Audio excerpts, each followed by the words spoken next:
Bonjour tout le monde.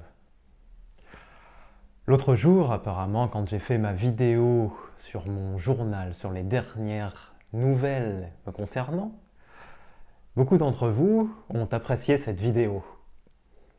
Donc aujourd'hui, je me suis dit, je vais faire une autre vidéo, un autre journal, et le sujet de cette vidéo sera le shampoing et les cheveux.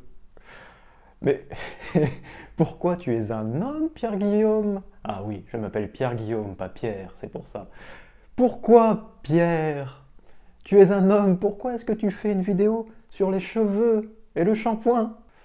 Eh bien parce que j'ai les cheveux longs, donc comme les demoiselles qui ont les cheveux longs, ou les hommes qui ont les cheveux longs, même si en Corée il n'y en a pas beaucoup, eh bien je dois entretenir mes cheveux. Eh oui. Non, je ne vais pas me transformer en nouvelle reine de la beauté sur YouTube. Je voulais juste vous dire que, eh bien, j'ai arrêté le shampoing. Ça y est, il est fou, Pierre. Tu veux devenir un clochard? Tu n'as plus de shampoing? Tu n'as pas d'argent pour t'acheter du shampoing? Non, c'est pas ça. Je vais vous raconter pourquoi. L'an dernier, j'ai voyagé pendant 10 mois.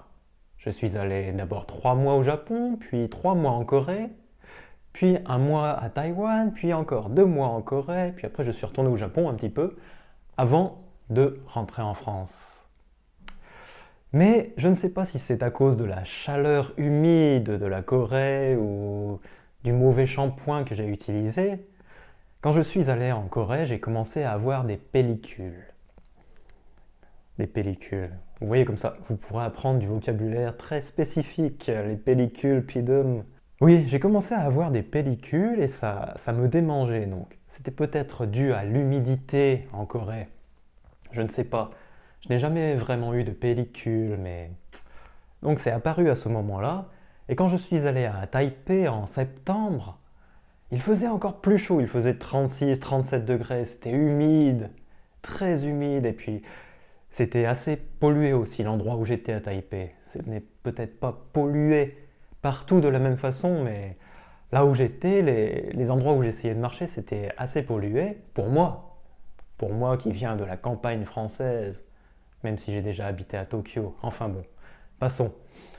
Et donc à Taipei, c'était peut-être aussi à cause du shampoing, je ne sais pas, mais j'ai eu encore plus de pellicules. Si je faisais comme ça, il y avait plein de pellicules qui tombaient, c'était comme une tempête de neige de pellicules.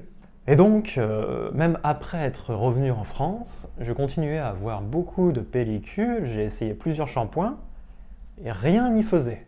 Je me suis donc dit, il faut que je cherche la cause de cette invasion de pellicules, de cette multiplication de pellicules. Et en cherchant, j'ai vu que il y avait un moyen naturel pour lutter contre les pellicules. Et ce moyen se trouvait dans le vinaigre. Le vinaigre. Le vinaigre. Moi, je n'aime pas vraiment le vinaigre, pour vous dire la vérité. Je n'aime pas trop le vinaigre. Hein.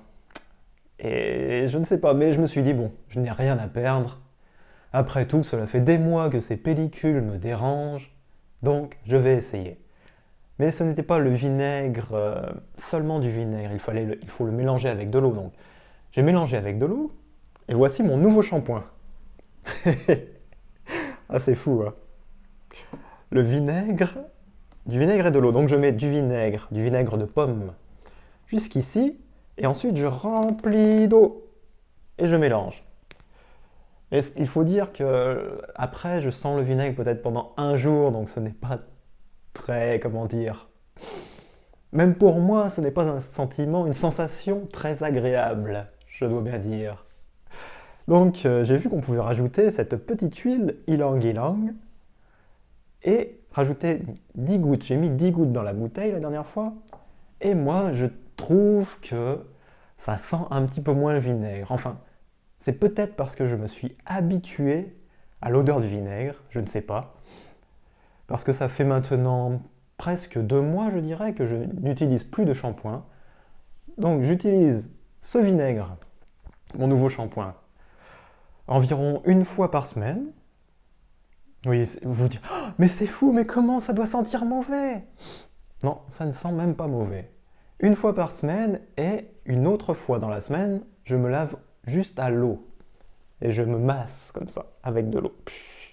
Je me masse le cuir chevelu.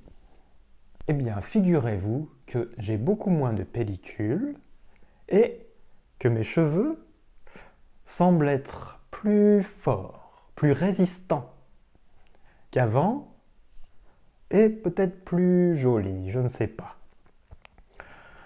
Enfin, au début, je pensais juste faire ce remplacement de shampoing pendant quelques temps. C'était même pas un remplacement en fait, au début, c'était juste pour faire partir les pellicules.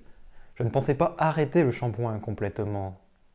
Mais, depuis que j'utilise ce nouveau shampoing d'eau, de vinaigre et d'ylang-ylang, j'ai l'impression que tout va mieux.